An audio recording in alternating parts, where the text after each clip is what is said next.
उस समय वसुदेव जी ने क्या किया कि पृथा को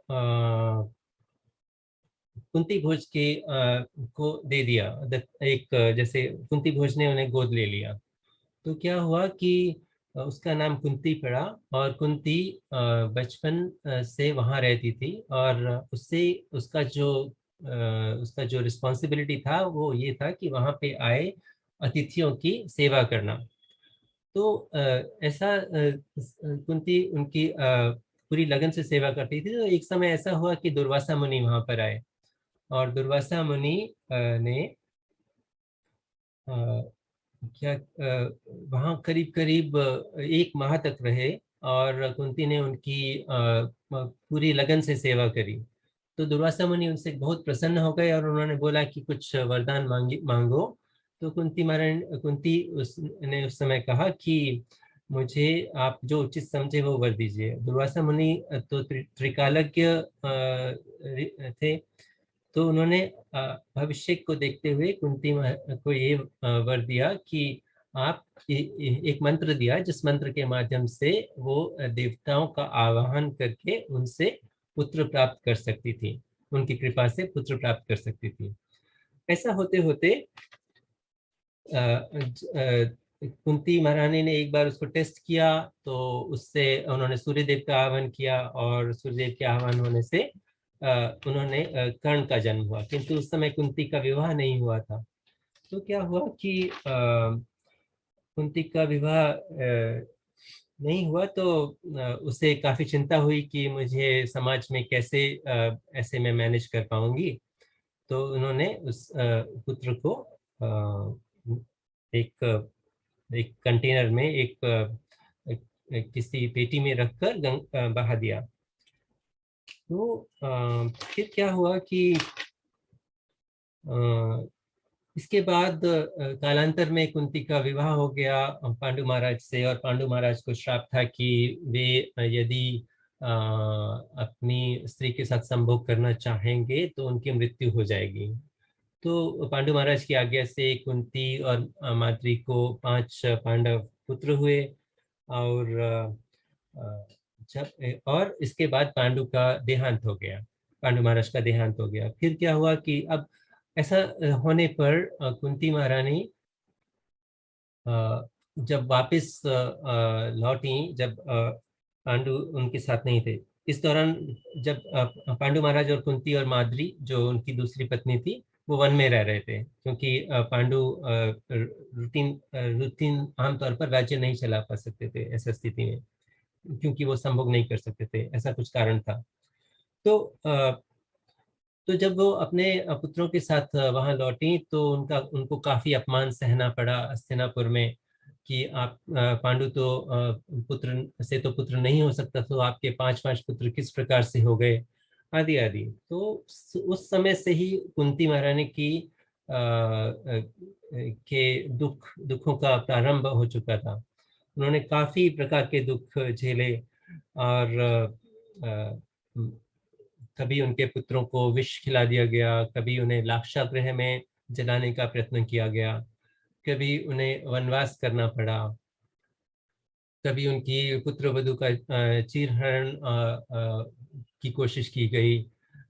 ऐसे बहुत सारे दुख कुंती महारानी ने झेले। और अंतिम अंत में जब अश्वत्थामा ने ब्रह्मास्त्र छोड़ा पूरे पांडव वंश को नष्ट करने के लिए, ये सारे दुख कुंती महारानी ने झेले। लेकिन क्योंकि वो भगवान कृष्ण के ऊपर निर्भर थी, कुंती महारानी और उनके 5 पुत्र सारे भगवान कृष्ण पर पूर्ण रूप से निर्भर थे, तो वो इन दुखों से बिना किसी क्षति के पार पा पाए।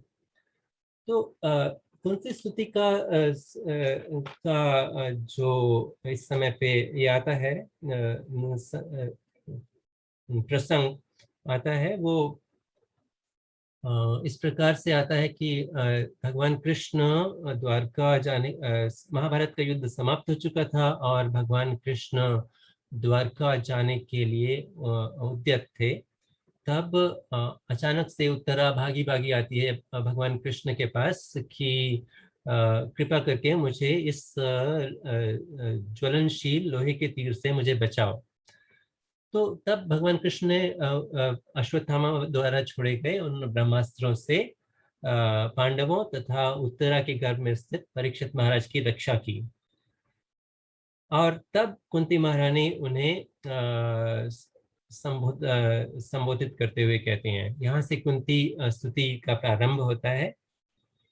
यहाँ एक बात जहाँ समझने योग्य है कि जो भगवान कृष्ण की ऐश्वर्य लीला में भगवान कृष्ण के परिकर थे, जैसे कि अर्जुन और कुंती महारानी, सब पांडव, और यशोदा मैया जैसे जो ब्रज धाम में यशोदा मैया, नंद बाबा आदि उनके परिकर थे, उनमें अंतर यह है कि यशोदा मैया का वात्सल्य भाव बहुत प्रबल था। जब यशोदा मैया ने भगवान कृष्ण के मुंह में समस्त ब्रह्मांडों का दर्शन किया तो उन्हें लगा कि अरे अरे, इसको ऐसा, ये ऐसा थोड़े ना हो सकता है, ये तो मेरा लाला है। और वो उससे प्रभावित नहीं हुई, बल्कि कृष्ण को उन्हें लगा कि कुछ तकलीफ हो गई है, कुछ भूत प्रेत लग गया है, तो उनकी उस प्रकार से उनका इलाज करने की ठानी। जबकि यहाँ पर जब कुंती महारानी ने भगवान कृष्ण का ऐश्वर्य देखा तो वो ऐश्वर्य भाव से कृष्ण की प्रार्थना करने लगी। इस प्रकार से वे प्रार्थना करती हैं।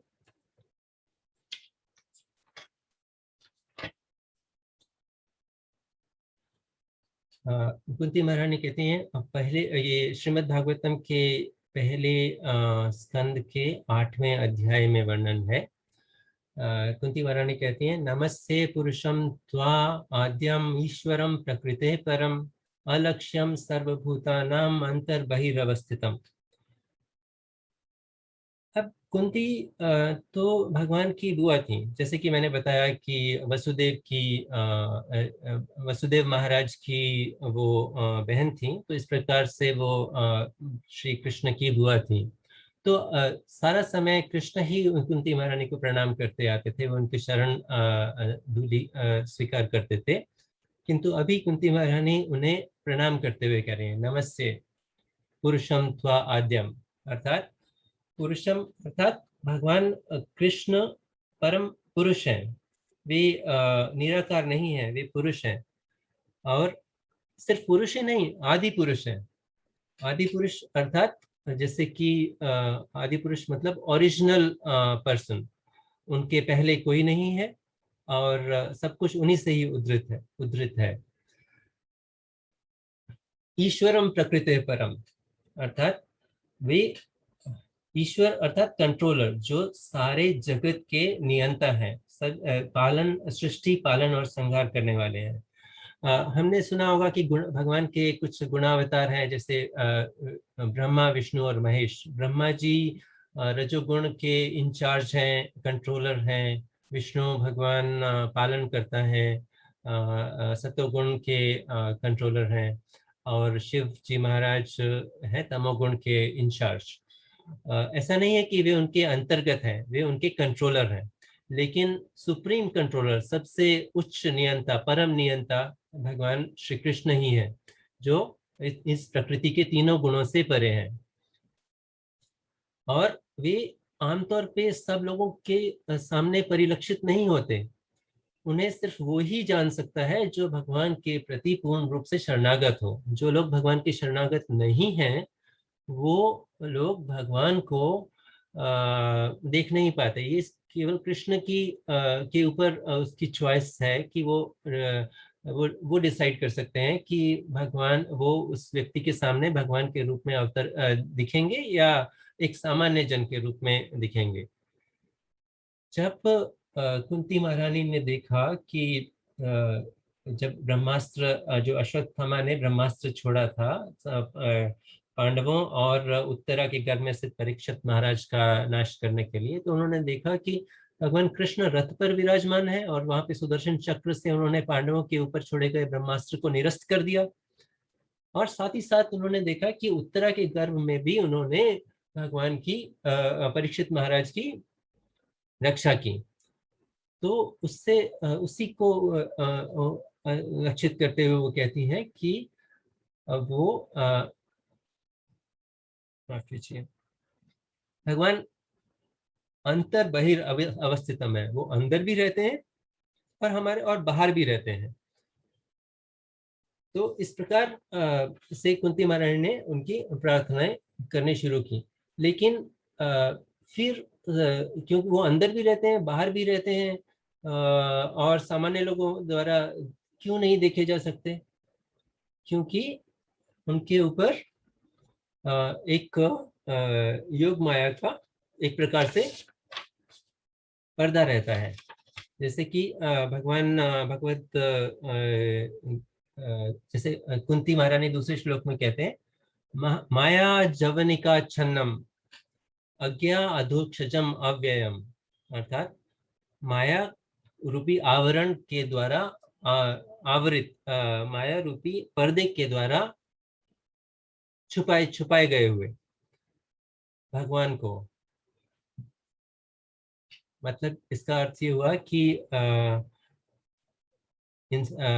कृष्ण सब लोगों के में सब लोग कृष्ण को नहीं समझ पाते, क्योंकि जैसे जो लोग अल्पज्ञ हैं, जिन्हें जो भगवान की शरणागत नहीं है, भगवत गीता में बताते हैं भगवान कि अवजानन्ति माम मूढ़ा मानुषिम तनुमाश्रितम, जिनको पूरी तरह से भगवान के बारे में नहीं पता है, वो भगवान की मनुष्यमयी लीला नरवत लीलाओं को देखकर उन्हें मनुष्य ही समझ बैठते हैं।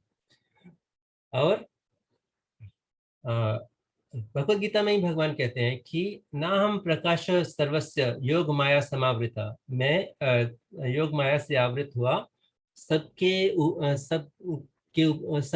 के ऊपर प्रकाशित नहीं होता हूँ। मतलब सब लोग मुझे नहीं देख पाते, खास करके वो लोग जो जिनका ज्ञान सामान्य है, मूढ़ लोग हैं। तो ऐसे भगवान उनको नहीं भगवान को नहीं देख पाते। तो इसमें एक शब्द आया है अधोक्षजम, भगवान हमारी सीमित इंद्रियों से परे हैं। हम लोग अपनी रूटीन इंद्रियों को इस्तेमाल करते हुए भगवान को नहीं देख सकते। जो लोग भगवान के सिर्फ सिर्फ इंद्रियों के माध्यम से या फिर इंद्रियों के द्वारा बनाए गए उपकरणों के माध्यम से भगवान को दर्शन करने की या फिर उन्हें उन्हें उन्हें प्रूव करने की कोशिश करते हैं, वो ये बात पक्की है कि वो इसमें असफल ही होंगे, क्योंकि भगवान हमारी सीमित इंद्रियों और इंद्रियों के द्वारा बनाए गए उपकरणों से परे हैं। वो माया रूपी पर्दे से कवर्ड है। इसीलिए जो मूढ़ लोग हैं, मूढ़ लोग अर्थात जो लोग जैसे जिनको ठीक से बराबर ज्ञान नहीं है, दूसरे लोग जो अपने दुष्कर्मों के द्वारा पिछले जन्मों में या फिर अभी के जन्मों में अभी के जन्म में जो उन्होंने तरह तरह के दुष्कर्म किए हैं, जिससे उनका उस ज्ञान उस लेवल पर उस स्तर पर नहीं पहुंच पाता कि वे भगवान को समझ पाए। और तीसरे वो लोग जैसे अभी मैंने बताया कि जो इंद्रियों के सिर्फ इंद्रियों के माध्यम से भगवान को प्रूव करना या प्राप्त करना चाहते हैं, वे सब लोग भगवान को नहीं समझ पाते। जैसे कि जब छोटा बच्चा टीवी देखते हैं तो उनको तरह तरह के कलाकार दिखाई देते हैं, तो एक ही कलाकार जब अलग अलग रूपों में आता है तो वो उसको पहचान नहीं पाते।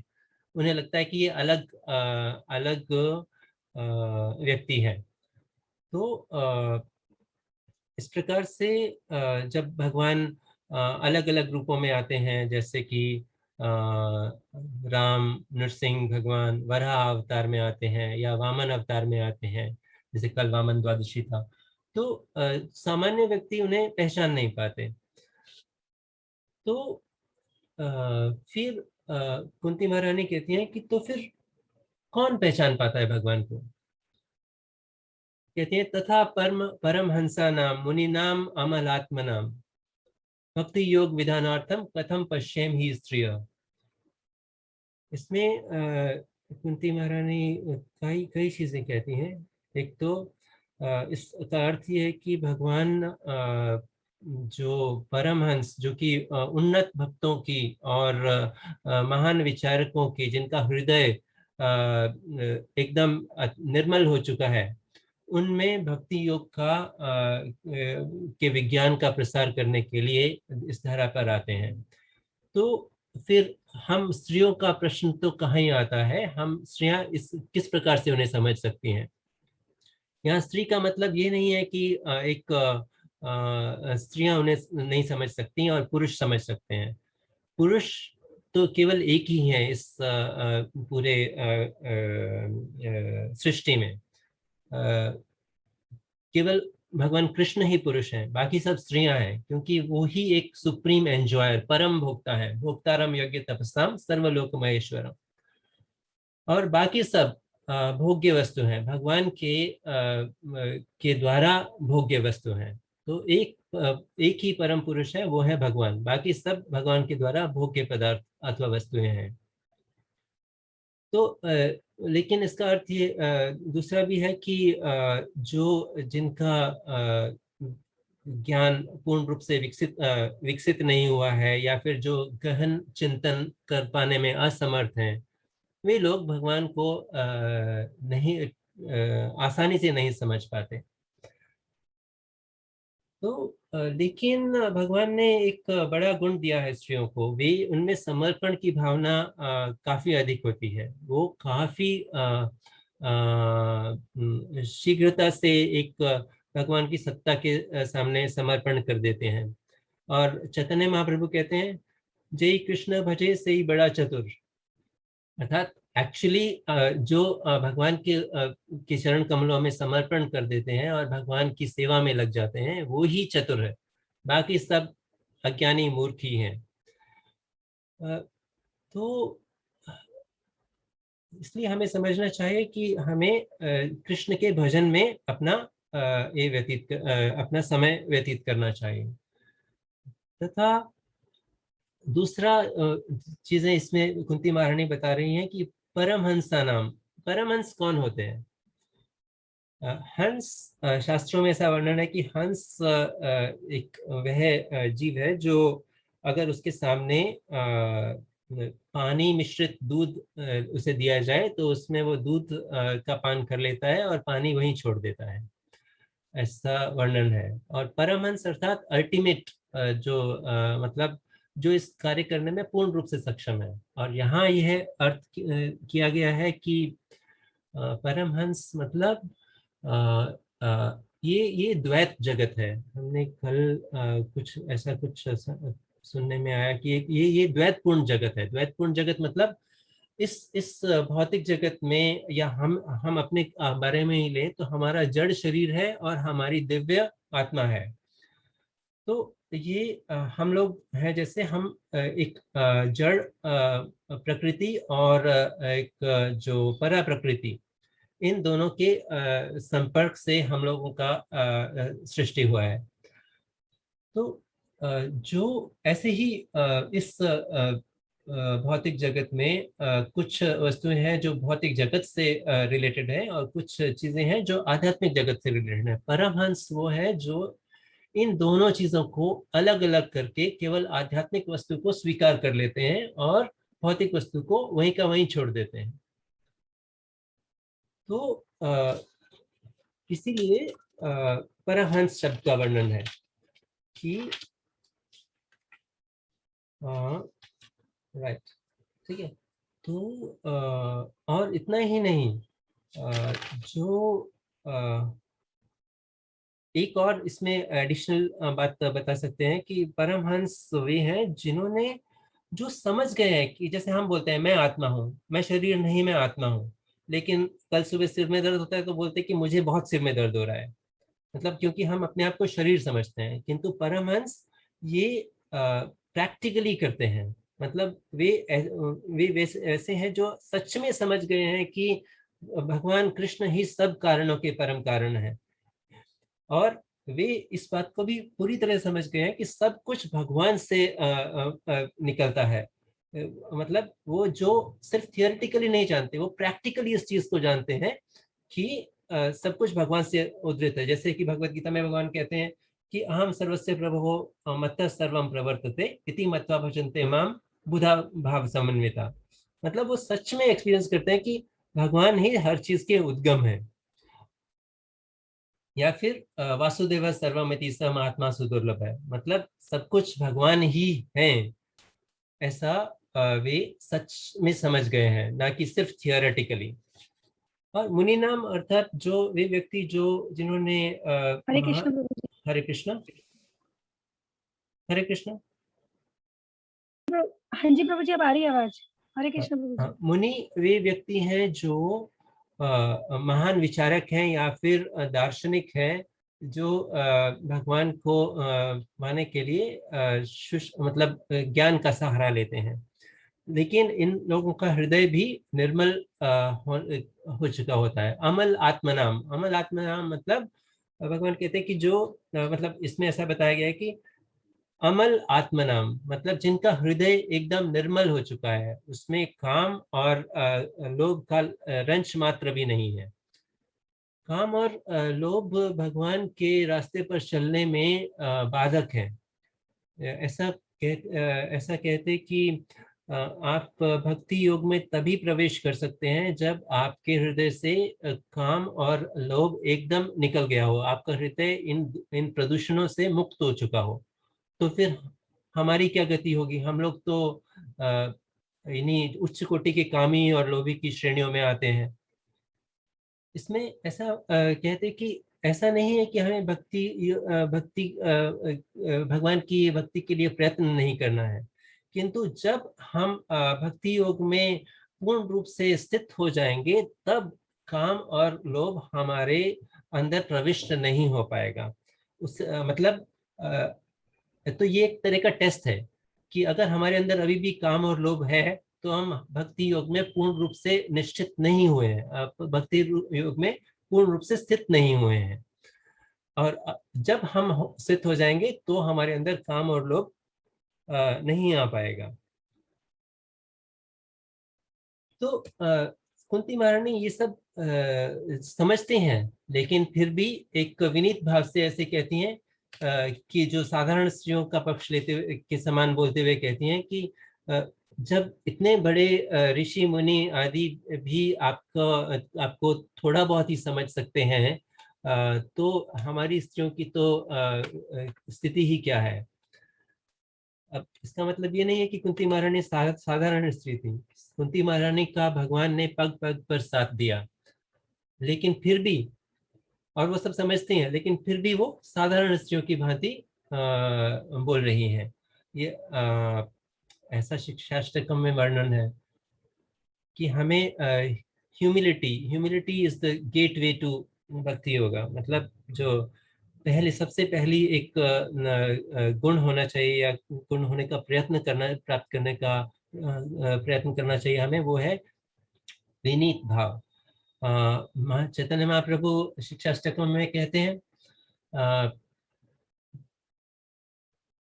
क्या कहते हैं, अमानिना मानदेन कीर्ति सदा हरि,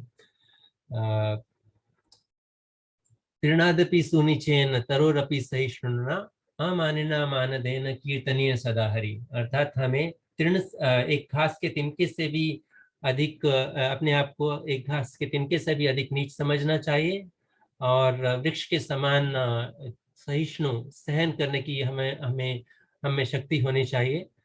अमानिना, हमें मान की इच्छा नहीं करनी चाहिए, मान की इच्छा बिल्कुल नहीं रहनी चाहिए, और हमें दूसरे सबको मान देना चाहिए। तभी हम भगवान का सदैव कीर्तन करने में सक्षम हो सकते हैं। और फिर कुंती महारानी कहती हैं नेक्स्ट श्लोक में, कृष्णाय वासुदेवाय देवकी नंदनाय च नंद गोप कुमाराय गोविंदाय नमो नमः। अर्थात वे फिर से भगवान कृष्ण को प्रणाम करती हैं और भगवान के नामों के बारे में उच्चारण करके कहती हैं कि मैं आपको हे कृष्ण, हे वसुदेव के पुत्र, वासुदेव, हे देवकी के लाडले, हे नंद और नंद गोप के बेटे के पुत्र, हे गौओं और इंद्रियों को सुख देने वाले गोविंद, मैं आपको नमस्कार करती हूँ। इसमें कुंती महारानी कृष्ण के रूप में विशेष रूप से प्रार्थना करती हैं कि क्योंकि वो अब भगवान जब राम के रूप में अवतरित हुए थे, तब बहुत सारे ऋषि मुनि उनके साथ रहना चाहते थे, उनके साथ लीलाएं करना चाहते थे।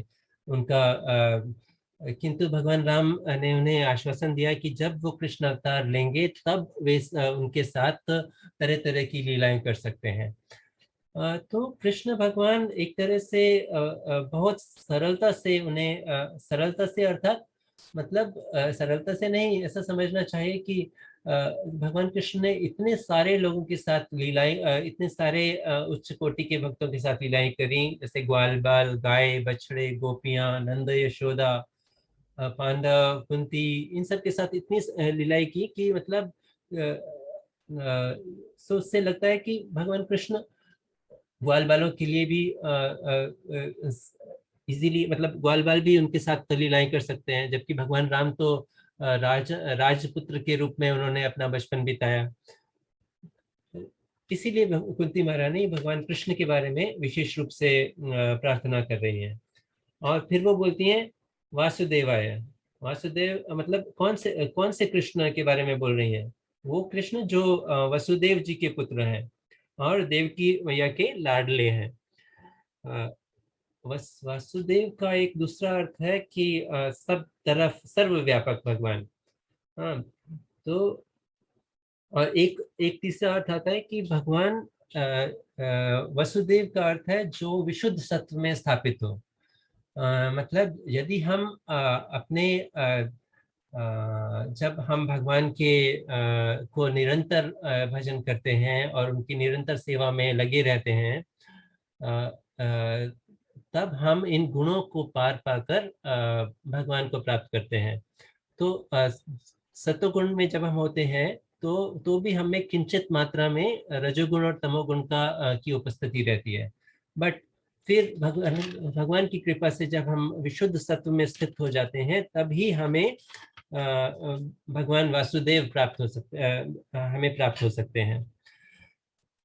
तो फिर कुंती महारानी कहती हैं कि वो वासुदेव, वो कृष्ण जो वसुदेव और देवकी के पुत्र ही नहीं, जिनके जो नंद गोप के द्वारा पाले हुए पुत्र, और मैं उनको नमस्कार करती हूँ। तो इस प्रकार से कुंती महारानी बार बार कृष्ण की आइडेंटिटी बताने की कोशिश कर रही हैं कि कृष्ण वही कृष्ण जो वासुदेव और देवकी के पुत्र है और जिन्होंने अपना बचपन नंद बाबा के आंगन में गुजारा, और जो हमारी इंद्रियों को आनंद देने वाले हैं। अब इंद्रियों को आनंद देने वाले का अर्थ ये नहीं है कि जो हमारी इंद्रियां, हम भौतिक आनंद प्राप्त करना चाहते हैं, आज गोलगप्पे खाना चाहते हैं, कल रसगुल्ला खाना चाहते हैं, अभी 5 रसगुल्ले खा लिए, अभी कुछ नमकीन लेने का मन कर रहा है, वैसा नहीं। वे हमें बहुत ये आध्यात्मिक आनंद प्रदान करने वाले हैं।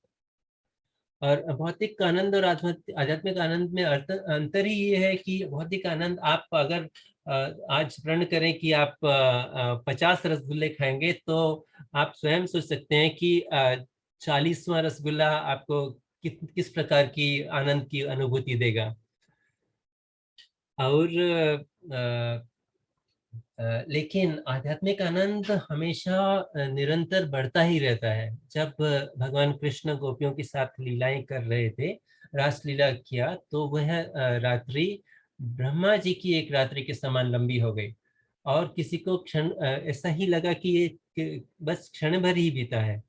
तो जब भगवान हमें आध्यात्मिक आनंद की अनुभूति कराते हैं, तो वह आनंद हमेशा बढ़ता ही रहता है, कभी भी उससे बोरियत महसूस नहीं होती, और हमेशा आनंद मिलता है और कभी तृप्ति भी नहीं होती।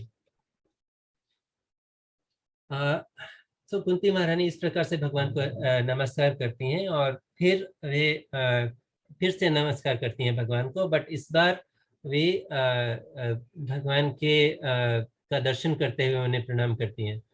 बट कुंती महारानी कहती है नमः पंकज नाभाय, नमः पंकज मालिने, नमः पंकज नेत्राय, नमस्ते पंकजांघ्रिये।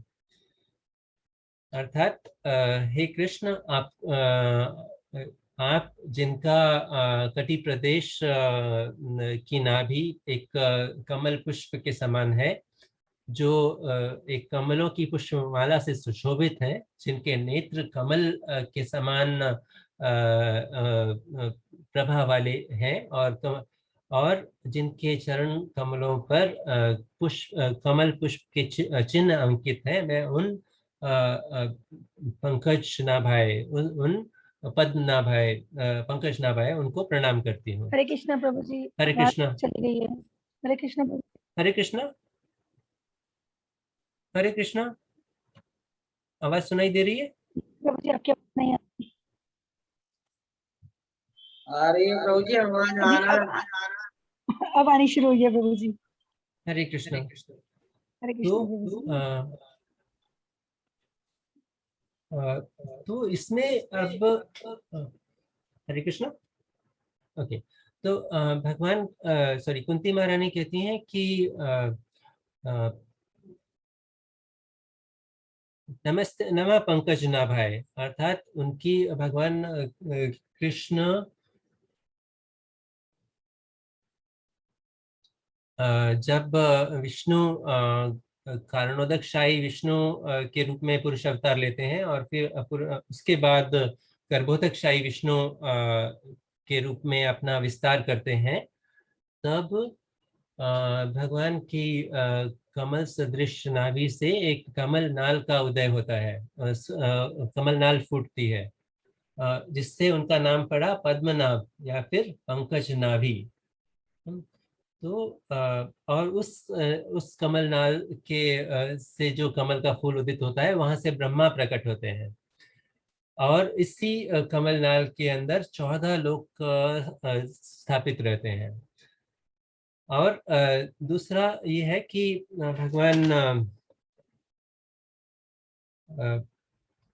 भगवान हमेशा अपने हमेशा कमल पुष्पों की माला से सुशोभित रहते हैं। जो लोग भगवान को ठीक प्रकार से नहीं समझ पाते, जो उन्नत भक्त होते हैं, वो काफी बार भगवान की मानसिक रूप से पूजा करते हैं, लेकिन जिन लोगों ने उस प्रकार की मानसिक अवस्था, ध्यान की अवस्था प्राप्त नहीं की है, वे लोग भगवान का मंदिर में श्री विग्रह का दर्शन प्राप्त करके और उन्हें पूजा अर्चना करके सौभाग्य प्राप्त करते हैं। तो जब भगवान दूसरे दूसरे अवतारों में होते हैं, तब भी उनकी पूजा अर्चना, भगवान को कमल पुष्प बहुत पसंद है, तो उसमें काफी बार उन्हें कमल पुष्प की माला भी अर्पित की जाती है। ऐसे ही कुंती महारानी उनके नेत्रों का वर्णन करते हुए कहती हैं कि उनके नेत्र कमल के समान हैं। बहुत सारी बार भगवान को ऐसे इस प्रकार से बोला जाता है कि हे कमल नयन, या फिर ब्रह्म संहिता में भी कहते हैं कि भगवान के नेत्र कमल की पंखुड़ियों के समान है, और उनके जो चरण कमलों की आभा कमल की आभा से मिलती है, और उनके चरणों पर कमल पुष्प का चिन्ह अंकित है। इस श्लोक से हमें जो शिक्षा लेनी चाहिए या समझना चाहिए कि अगर हम इस श्लोक को ही ध्यान में रखें, तो हमें एक चीज तो याद रहेगी कि हम जो कमल के पुष्प है उसका ध्यान कर रहे हैं, और जब कमल के पुष्प का ध्यान करेंगे तो हमें क्या क्या हम किस प्रकार से भगवान को याद रख सकते हैं, जैसे कि भगवान के चरण कमल, भगवान का मुखारविंद, भगवान के कमल नयन, या फिर उन्होंने कमल पुष्पों की माला पहनी हुई है, तो भगवान किस प्रकार से कमल के पुष्प की भांति सुशोभित हो रहे हैं। और सिर्फ कमल का पुष्प ही क्यों, इससे हमें ये भी शिक्षा मिलती है कि हम किस प्रकार से हमेशा भगवान को याद करने का प्रयत्न कर सकते हैं। जैसे कि अगर हम एक बनाना, केला को देखते हैं, तो हमें याद आना चाहिए कि भगवान ने कैसे दुर्योधन का आमंत्रण अस्वीकार करते हुए विदुर के घर जाकर विदुर पत्नी से केले के छिलके खाना स्वीकार किया, क्योंकि वो भगवान भावग्राही हैं। एक पीला रंग देखने से हमें महसूस होना चाहिए कि किस प्रकार से भगवान हमेशा पीताम्बर वस्त्र धारण किए रहते हैं। भगवान भगवत गीता में कहते हैं कि रसोहम अप्सु, मतलब मैं जल का स्वाद हूँ। जब हम जल ग्रहण करते हैं या चरणामृत ग्रहण करते हैं तो हमें भगवान का स्मरण होना चाहिए। शब्द के मतलब आकाश में शब्द भगवान ही है। यदि हम और शब्द शब्द तो हम या बोलते हैं या सुनते हैं, इतना सारा चीज हम इस दुनिया में करते रहते हैं। तो जब हम शब्द सुने तो शब्द एक भगवान का ही एक रूप है। अगर हमें भोजन नहीं मिले तो हमें हमें सोचना चाहिए कि अरे आज भगवान ने भोजन नहीं दिया, आज प्रसाद मिलने का मुहूर्त नहीं है, और प्रसाद मिलने पर प्रसाद की का सम्मान करना चाहिए।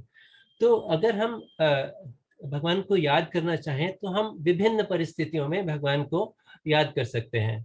तो उन्हें ढूंढना मुश्किल नहीं है, बस हमें तरीका पता होना चाहिए। जैसे कि हम उसमें सबसे आसान तरीका है हरे कृष्ण महामंत्र का कीर्तन करना, और केवल भगवान कृष्ण का कीर्तन करना। ठीक है।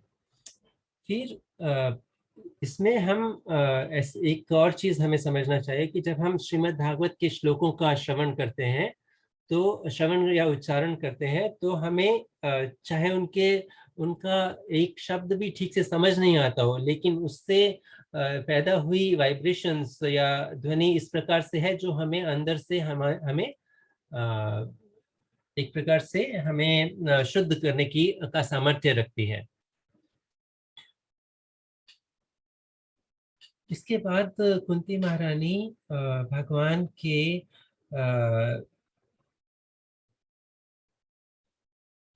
भगवान को इस प्रकार से एड्रेस करती है। ऋषिकेश भगवान को इंद्रियों के स्वामी के रूप में बोलती है।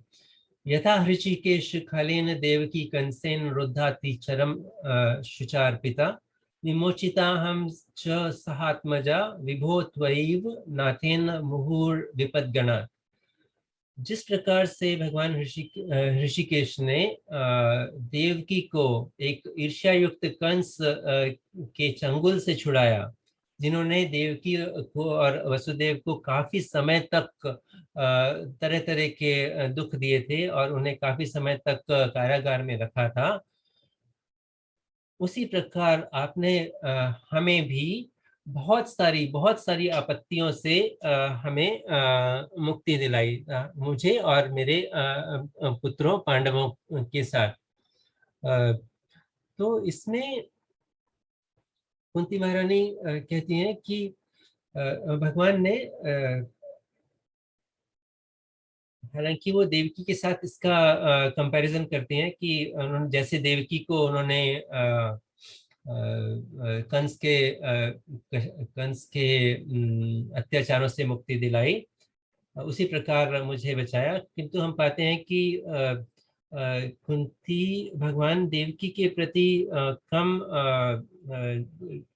झुकाव था भगवान का, किंतु कुंती के प्रति अधिक झुकाव था, क्योंकि उन्होंने भगवान ने देवकी के पुत्रों को तो रक्षा नहीं किया उस समय पे कंस से, किंतु कुंती महारानी को तथा उनके 5 पुत्रों का विशेष रूप से ध्यान रखा। यहाँ ये समझना चाहिए कि देवकी महारानी की एक साधारण स्त्री नहीं थी।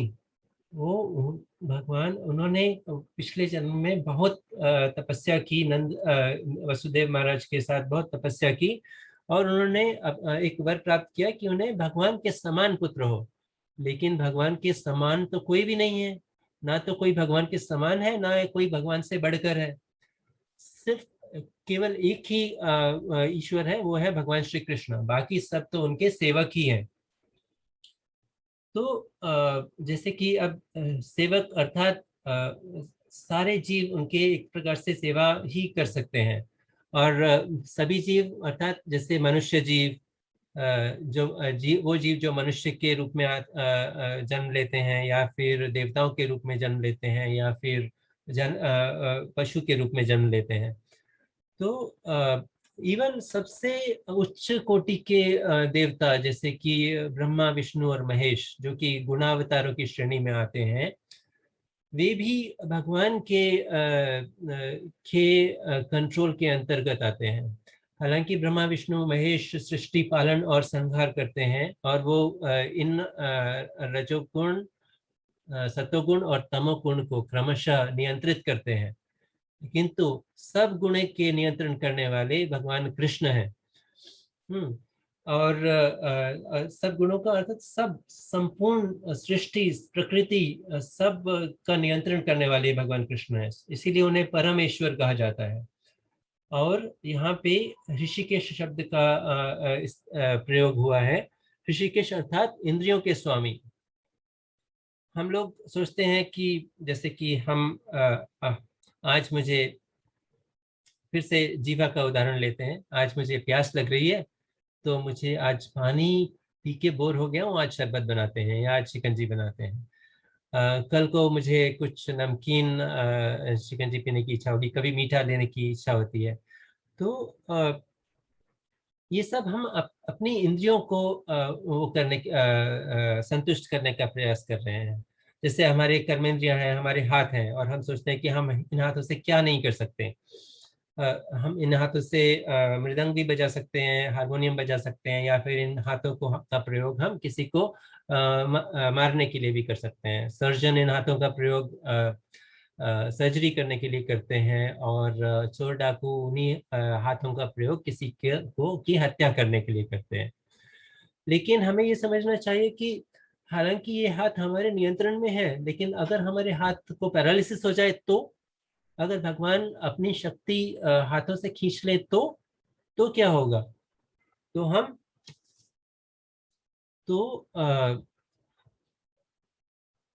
वो हाथ हमारे किसी काम का नहीं रहेगा। तो हमें हाथों का प्रयोग करने की योग्यता भगवान श्री कृष्ण ने ही हमें दी है। अगर वो या फिर हमें अपनी आंखों से देखने की योग्यता, या फिर अपने पैरों से चलने की योग्यता भगवान कृष्ण ने ही दी है। अगर हम इनका उचित इस्तेमाल नहीं करते, तो हम जन्म मृत्यु के चक्कर में घूमते ही रहेंगे और इसी संसार में आना जाना करते रहेंगे। लेकिन जो व्यक्ति सच में समझते हैं इस बात को, वो कहते हैं कि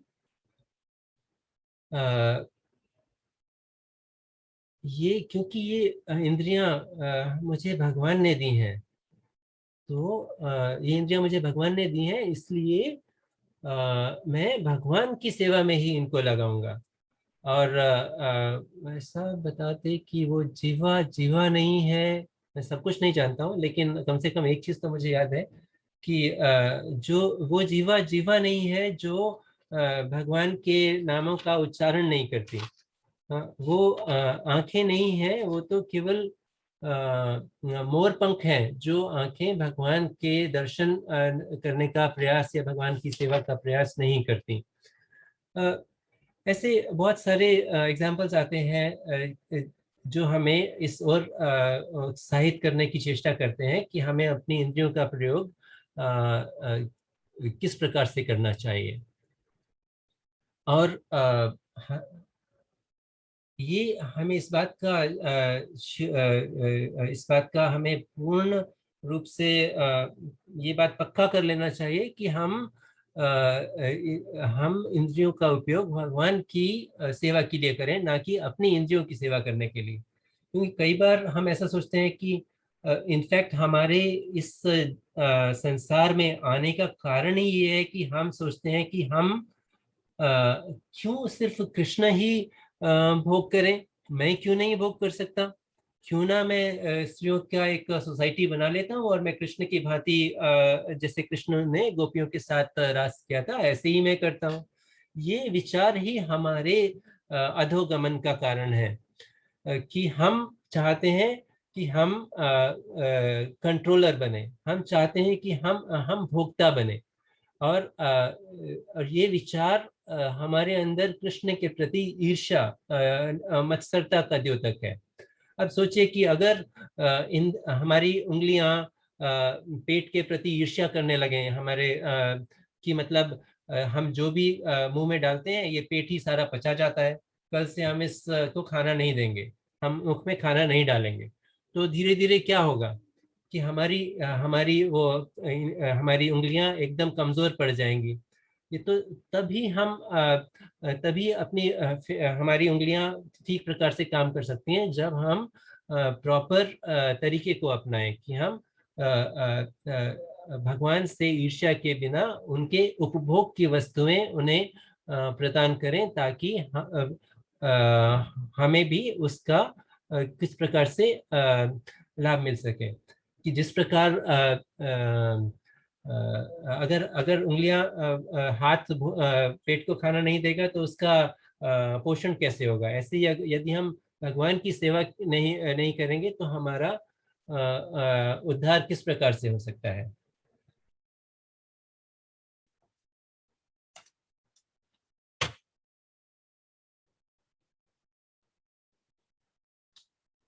तो फिर इसके बाद कुंती महारानी कहती हैं कि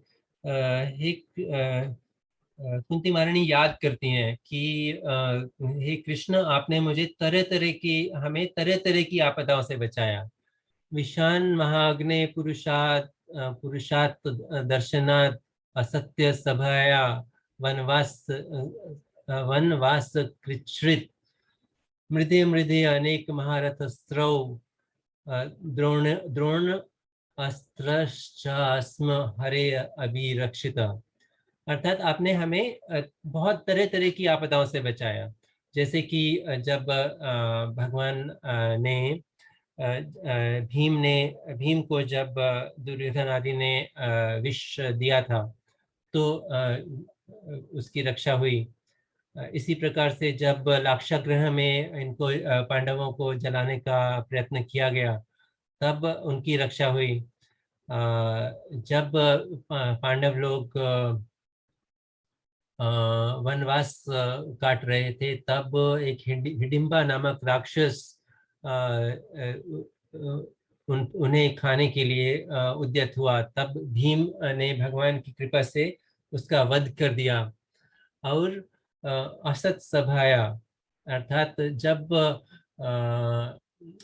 पांडवों ने द्यूत क्रीड़ा में अपना सब कुछ हार दिया था, स्वयं भी दास बन गए थे, तब उन्होंने एक अंतिम शर्त के तौर पर अपनी पत्नी द्रौपदी महारानी को रखा और उससे भी हार गए। तब उस कुरु सभा में लोगों ने द्रौपदी का के वस्त्र हरण के बारे में सोचा और उसे ऐसे करने का प्रयत्न किया। इस समय पे क्या हुआ कि द्रौपदी ने स्वयं को बचाने का कोशिश किया।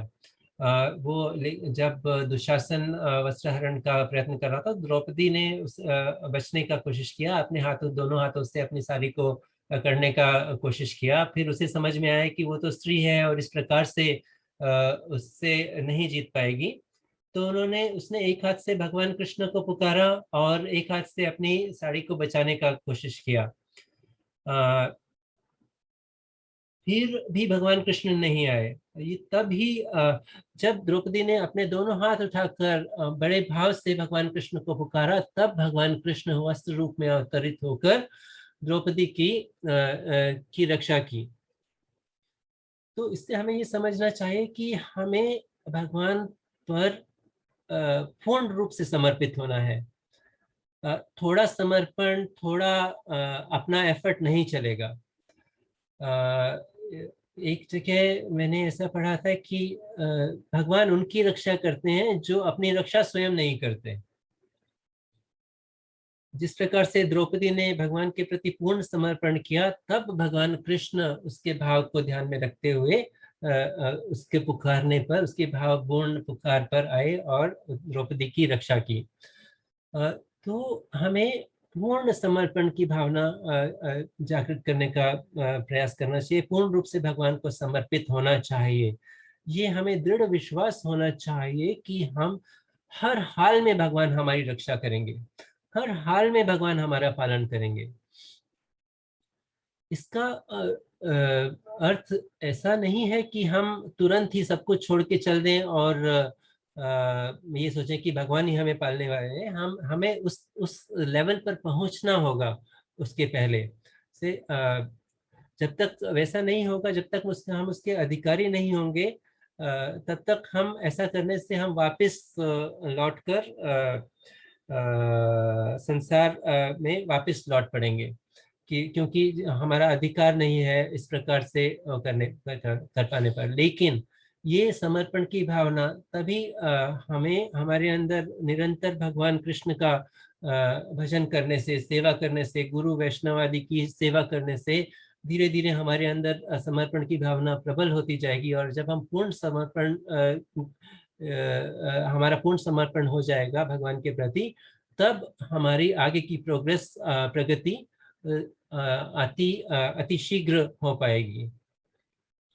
तो आगे कुंती महारानी ने बोला कि वनवास में हमें आपने अनेक आपदाओं से बचाया, और महाभारत के युद्ध में भी समय समय पर हमारी रक्षा की।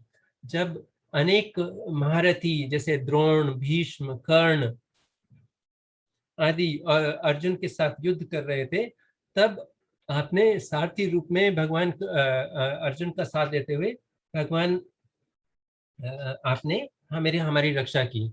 और अभी अश्वत्थामा के द्वारा छोड़े गए ब्रह्मास्त्र से अभी हमारी रक्षा की। तो क्या हुआ था कि जब महाभारत का युद्ध समाप्त ही हो चुका था और दुर्योधन युद्ध स्थल में पड़ा हुआ था, तो दुर्योधन को प्रसन्न करने के लिए उन्होंने पांडवों के शिविर में जाकर, रात्रि में पांडवों के शिविर में जाकर अश्वत्थामा ने पांडवों के 5 पुत्रों की हत्या कर दी। किंतु इसका परिणाम ये हुआ कि दुर्योधन को उस समय पे हर्ष हुआ था कि शायद वो पांडवों के सिर लेके आए हैं, और विषाद हुआ था कि जब उसे पता चला कि ये तो पांडव नहीं है, पांडवों के पुत्र हैं। तो उस समय इस कारणवश दुर्योधन की हर्ष और विषाद साथ होते हुए उसकी मृत्यु हो गई, क्योंकि उसे अभिशाप मिला था कि जब उसे हर्ष और विषाद दोनों होगा तब उसकी मृत्यु हो जाएगी। लेकिन दूसरा परिणाम ये हुआ कि पूरा पांडव शिविर, पांडव और द्रौपदी और पूरा पांडव शिविर शोकाकुल हो गया, और वे अर्जुन अश्वत्थामा को पकड़कर वहां पर लेके आए, और उन्होंने अश्वत्थामा को अपमानित करते हुए उसके केश काट डाले और उसके मस्तक से मणि निकाल ली। अश्वत्थामा इस कुकृत्य से भी संतुष्ट नहीं हुआ था, और अपने अपमान का बदला लेने के लिए उन्होंने पूरे पांडव कुल का अंत करने के लिए 5 पांडवों पर और उत्तरा, जो कि अर्जुन के पुत्र अभिमन्यु की पत्नी थी और उस समय पे परीक्षित महाराज से गर्भवती थी, इन 6 के ऊपर ब्रह्मास्त्र छोड़े। तो जब वो ब्रह्मास्त्र छोड़े तो अचानक से उत्तरा भागती हुई भगवान कृष्ण के पास आई, जब भगवान कृष्ण द्वारका जाने के लिए उद्यत हो रहे थे। अब उसने युधिष्ठिर, भीम, अर्जुन किसी को नहीं बुलाया, वो सिर्फ सीधी भगवान कृष्ण के पास आई। इससे हम समझते हैं कि उनका भगवान कृष्ण के प्रति कितना समर्पण था, कि वो समझती थी कि भगवान ही मेरी रक्षा कर सकते हैं। और भगवान कृष्ण ने देखा कि ऐसे ब्रह्मास्त्र बड़ी तेजी से पांडवों और उत्तरा की ओर आ रहे हैं, तो उन्होंने तुरंत सुदर्शन चक्र के माध्यम से पांडवों के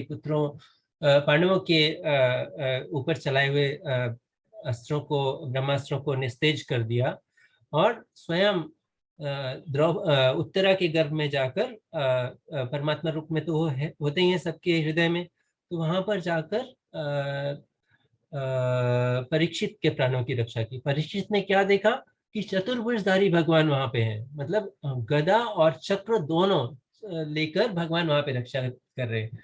ऐसे सिर्फ चक्र से नहीं, सिर्फ गदा और चक्र दोनों वहां पर लेकर भगवान परीक्षित की रक्षा कर रहे थे।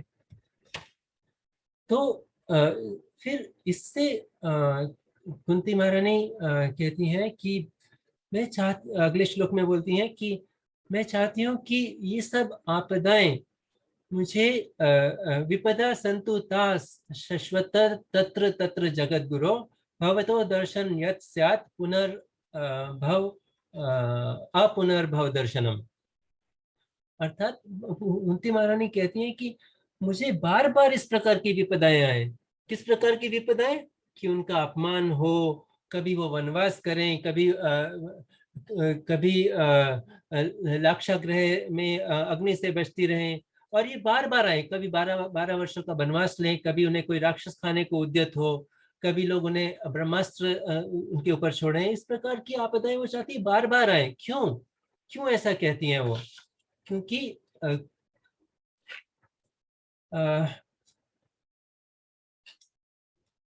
वो समझती हैं कि उन्हें पता है कि भगवान कृष्ण को किस प्रकार से याद करना है आपत्तियों के समय में। वो वो समय उनके पास एक महान एक कला है उनके पास कि वो कैसे कृष्ण भावना से कभी भी नहीं हटे। और जो लोग उस कुंती महारानी के समान चतुर नहीं होते, वो सोचते हैं कि save something for the rainy day. कि अगर जैसे कि चींटियां बारिशों के समय में उन्हें कुछ खाने के लिए नहीं मिलेगा तो सारा साल जोड़ती रहती हैं खाने का सामान। ऐसे ही हम लोग भी धन के पीछे भागते रहते हैं, जोड़ते रहते हैं कि अच्छा कभी आपत्ति आएगी तो हम उसका इस्तेमाल करेंगे। लेकिन पांडव और कुंती महारानी वो तो कोई प्लान नहीं बनाते, वो सिर्फ संपूर्ण रूप से भगवान कृष्ण पर ही आश्रित थे। तो ये संसार तो है एक, जैसे कि भगवद गीता में भगवान ने कई बार कहा है, कम से कम 2 बार तो मुझे याद है कि अनित्यम असुखम लोकम। भगवान कहते हैं कि ये लोक अनित्य है, असुखमय है, और ये संसार क्या है? दुखालयम अशाश्वतम। तो और भागवतम में वर्णन है पदम पदम यत विपदम, जहाँ कदम पे खतरा है। तो ऐसे संसार में विपदाएं तो आएंगी ही। तो जो साधारण व्यक्ति हैं वो सोचते हैं कि हमारे ऊपर विपदाएं नहीं आए, हमारे ऊपर कष्ट नहीं आए, लेकिन फिर भी कष्ट आते हैं। तो और दूसरा जो है, जो भगवान के भक्त होते हैं वो किस प्रकार से अगर आपदाएं आती हैं तो किस प्रकार से सोचते हैं? वो ये सोचते हैं, हे भगवान, ये आपकी महान कृपा है कि एक्चुअली तो मुझे इससे भी अधिक दुख मिलना चाहिए था, लेकिन क्योंकि आप हम पे कृपा करने वाले हैं, इसलिए आपने कृपा करके उस दुख को बहुत छोटा सा दुख बना दिया। और इस प्रकार से वो भगवान की कृपा के प्रति अपने आप को बार बार कृतज्ञ महसूस करते हैं और भगवान की सेवा में और उद्यत हो जाते हैं। तो हमें तो आगे कुंती महारानी क्या कहती हैं कि जब भी हम पर आपदाएं आती हैं तो हम आपको पुकारते हैं और हमें आपका दर्शन प्राप्त होता है। और ऐसे ही भगवान के भक्त भी जब भी उन पर आपदाएं आती हैं तो इसे भगवान की कृपा समझकर और भगवत सेवा की ओर उद्यत होते हैं। तो और आगे बोलते हैं कि अगर हम इस प्रकार से आपको बार बार दर्शन करेंगे, आपको बार बार याद करेंगे, तो यत् स्यात् अपुनर्भव दर्शनम, तब हमें इस संसार सागर में के जन्म और मृत्यु के चक्कर में से हमें नहीं आना पड़ेगा। तो अब देखिए कि पांडवों पर, कुंती महारानी पर कितनी कितनी आपदाएं आई। हाँ, तो इसका अर्थ है कि हमें ऐसा नहीं समझना चाहिए कि अगर हम भगवान की भक्ति कर रहे हैं तो हमें दुख नहीं होंगे। दुख तो हम पर आएंगे ही, क्योंकि हम ऐसी जगह पे रह रहे हैं जहाँ दुख आएंगे आएंगे और आएंगे। लेकिन हमें इस बात पे पूरा विश्वास होना चाहिए, दृढ़ विश्वास होना चाहिए कि कृष्ण मेरी रक्षा करेंगे ही। इस श्लोक के साथ हम आज की सेशन को